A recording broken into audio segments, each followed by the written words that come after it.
Morning నుంచి యూట్యూబ్‌లో ఎక్కడ చూసినా అతని గురించే న్యూస్. కువైట్‌లో ఉంటారంట వాళ్ళు.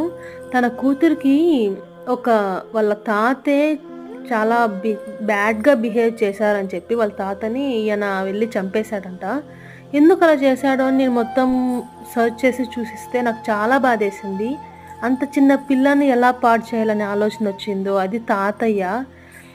నేనసలు ఎక్స్‌పెక్ట్ చేయలేదు ఇంత ఘోరంగా చేస్తారని చెప్పి. ఇప్పుడున్న సిట్యుయేషన్‌లో చిన్న పిల్లల్ని, పుట్టిన పిల్లల్ని కూడా వదలడం లేదు. మనుషులో లేకుంటే రాక్షసులో కూడా అర్థం కావడం లేదు.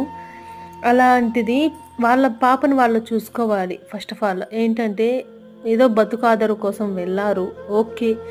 కానీ చిన్న పిల్లని ఎప్పుడు వాళ్ళనే కాదు ఇంకెవరు ఆ మిస్టేక్ చేయకండి. మీ పిల్లని మీ దగ్గరే పెంచుకోవడానికి ట్రై చేయండి. ఇలా బంధువుల ఇంట్లలో, వాళ్ళ ఇళ్ళలో వదిలేసి ఇలాగే జరుగుతాయి. కానీ ఆయన చేసిందైతే 100% కరెక్ట్. ఏ తండ్రి ఆ ప్లేస్‌లో